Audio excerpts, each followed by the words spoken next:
writing a work of fiction, when really building a setting especially, one of the things that I've talked about many times is you have to decide on what is in your setting.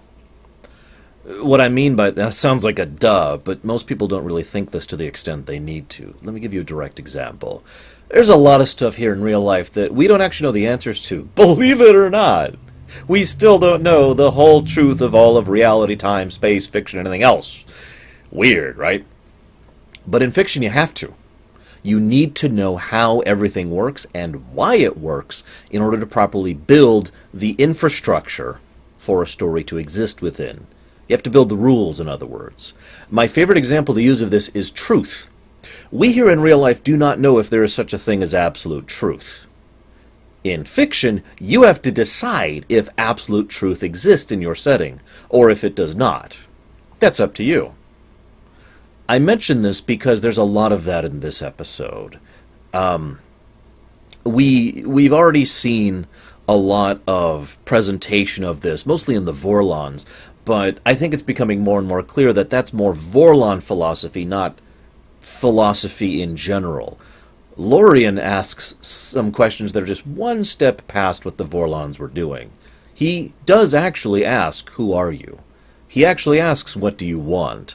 And, of course, it's amusing in its own way, as I've pointed out, because both the Shadows and the Vorlons have kind of started to sway from that. But then we get to Lorien's third question, and not his last question. Why? Why are you here? For Lorien, the why matters. He lays this out without actually saying it in his early contemplations. What came first, the chicken or the egg? He doesn't phrase it that way. He is talking about thought and language, which came first. And in this way, JMS demonstrates that Lorien is not a deity. It's actually a very specific thing he does here. He is instead demonstrating that he's just a very old being who happens to still be trying to piece things together, to figure out what the hell's actually going on. And he shows he still hasn't quite figured it out yet. Now, what's funny is I wrote that note down on my notes before I started doing my looking into the JMS Speaks things, and lo and behold, I was right about that, so that's nice to know.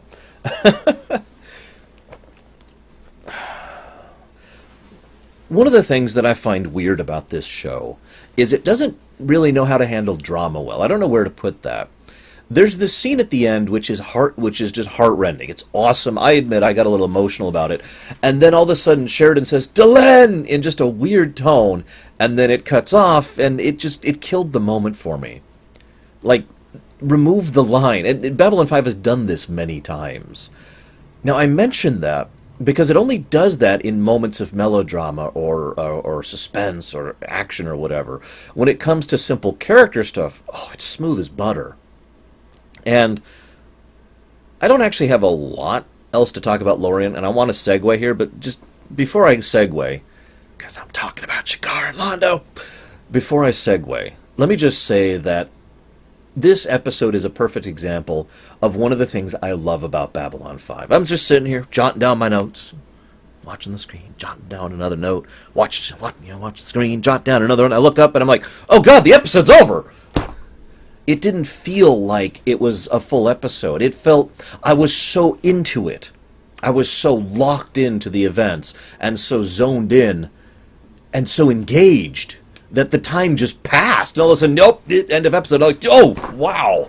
And that's something I've noticed, that when I'm really engaged in a work, whether it's a game, book, movie, television show, theater, there's been a couple plays that have done that, or music, I just zone in so hard that time just flies for me. And I look back and I'm like, wow, yeah, no, a lot of stuff happened in that episode, but it feels like it was like 5 minutes, you know? By the way, most of the rest of Season 4 will be that way. I'm just going to let you know right now. So forgive me for jazzing about my favorite show of all time.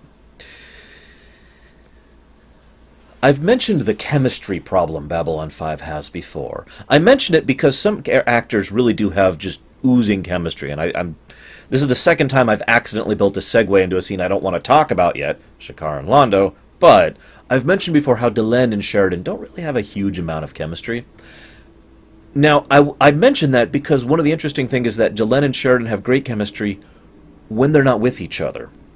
The scene where Delenn talks about how she is lamenting her choices, how she is fasting in grief. The scene where she watches his playback of his log, and the scene where in his honor she calls together the assault on Zahadum. There's some great chemistry there. But he's only on the screen, technically, for one of those scenes, you know? And he comes to this realization of his connection to her while he's wrangling with the 3 questions he's been posed to. Because one of the things I like about this is that Lorien really lays it out. He crucibles the information down. At first it seems like Lorien is trying to convince him, hey, you need to die. You need to give up soon. It's all over. And then as you take a moment and really analyze what he's saying is that you are so afraid of dying that you can't perceive any other possibility. And it's funny because Kosh has the same problem. Kosh even admitted that in that wonderful sequence where he's talking through his dad in his dream. He said, I'm afraid of dying. I didn't even realize it before, but I am. I am afraid to die. I love that scene, and it resonates here too. Because there is another possibility. Lorien flat out admits that. Sheridan realizes it, and Lorien says, yeah, there's another possibility. But you're too afraid to see it. And so you crucible away that fear. And Lorien asks a wonderful question. It's not the why, although that is his 3rd question. Why are you here? He asks, what is worth living for? I love that question when it's properly analyzed in fiction because, to be as honest as I possibly can, I have asked that of myself in real life more times than I would like to admit to. In my honest opinion, with my real life experience, it's easy to have something to die for. Having something to live for, oh, that is so much harder. It is so much more difficult to have to endure for something. And it's funny, because this is the 3rd segue I've created now, without meaning to. But in his case, he chooses to go on, and it's clear what his reason is to go on. And it's something simple, love. And you know what? Call me a romantic, but I like that.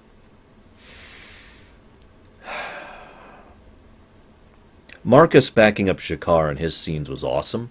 The two have some pretty good dynamic between each other. I also love G'Kar's simple reasoning for why he's going after Garibaldi. Because there's the stated reason and then there's the unstated reason. The stated reason is he's my friend. He's my first non-Narn friend. And that's very valuable to him.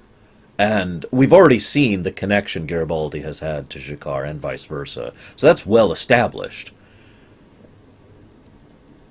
What's even better about that, though, is the unstated reason.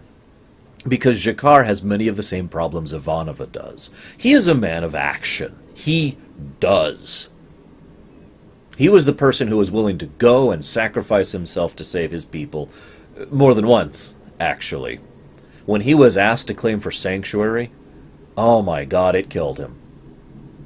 And then when he was willing to go back to save the people, and he had to be forced not to. G'Kar is someone who does. So, with the Alliance falling apart on Babylon 5, with no obvious enemy to fight, with the Centauri pulling back, what is there for G'Kar to do?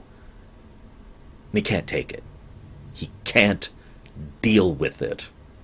And so he leaves. He leaves the safety of Babylon 5 and rushes out to help his friend. So simple of a reason.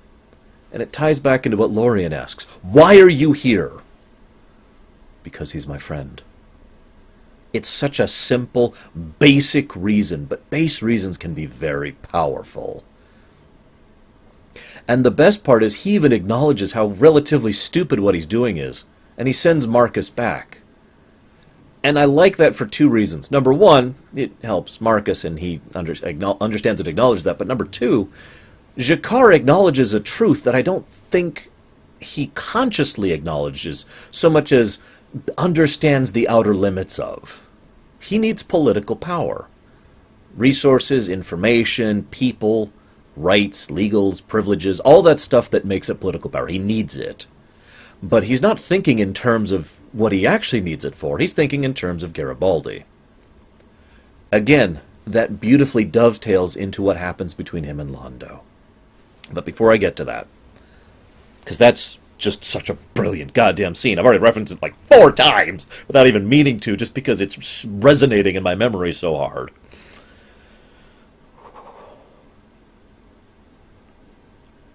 Cartagia calls for Londo, and the aide is terrified. Oh God, he's gonna kill me. God, he needs you right now, please. And Londo's like, give me a moment. And the guy flips out. He's like, nope, closes the door.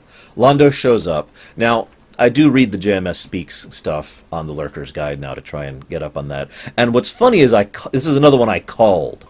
I like to think I have just a little bit of a finger on the pulse of JMS's writing style to acknowledge its, to pull some of his intent.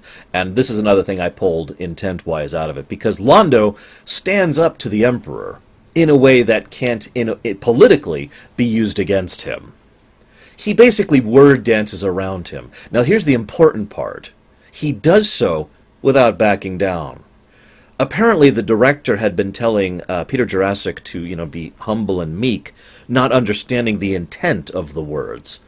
JMS had to walk in, pull Jurasik aside and be like, no, you're standing up to him. You're doing it knowing he can't deal with you. And Peter's like, gotcha. And he nails it. I'm sorry, I love Peter Jurasik. He is such a fantastic actor in the role of Londo. He is perfect for the role. It's one of those rare pairings where it's like, yeah, no, that actor is the character and always has been from day one. He walked on the set and was Londo, and that's always been true. So Londo stands up to Cartagia, and Cartagia even likes that about him.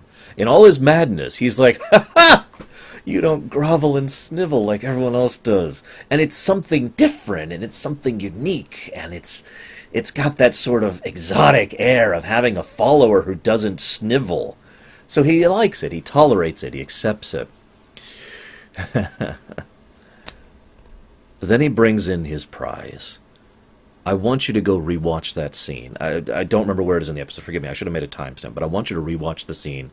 Cartagia keeps saying, I brought you it, I gave you a gift. He says it, emphasis on the word 3 times. The first time he just says, yeah, I've got you a gift, it'll be here soon. Very normal. Second time he says, it is something you're going to like. A little more emphasis. Third time he says, I really hope you'll like it. Like really hammering that point in. And then G'Kar is brought in. Watch Londo's face. Watch it. The horror. He's aghast. And then he starts thinking. And he turns to Cartagia with a smile on his face. Thank you, my liege, I'm very pleased by this. Turns away from Cartagia. Smile just instantly fades. He goes back to his look of horror. But then he gets a look of thoughtfulness. He starts thinking. I love these next few episodes of what they do for Londo's character, because they show what the real man can accomplish when all the chips are down. As I mentioned in the previous episode, Londo is taking this dead seriously. He is no longer playing around at all. He looks at G'Kar and the wheels start to turn. And then G'Kar says, where is Mr. Garibaldi? Which is kind of humorous in its own right, but also interesting because Londo knows who he is. And remember how Londo is also good friends with Mr. Garibaldi? Then we see a brief shot of Garibaldi. Not much information is given there, but great effort is made to show just how inhumane and horrible Garibaldi's situation is. Bright lights, very cloistered area. If you pay attention, Garibaldi's not exactly a tall guy, the actor. I can't actually think of the actor's name right now, but the ceiling almost grazes the top of his skull. It is so small of an area.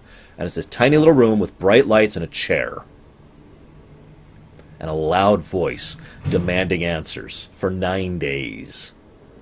We get a very strong look in how bad things have been going for Mr. Garibaldi.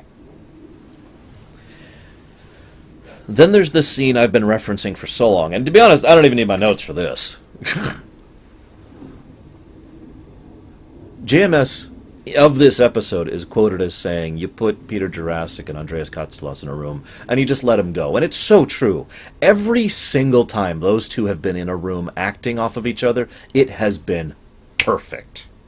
I mentioned chemistry. I've mentioned chemistry many times in both Voyager and here in Babylon 5.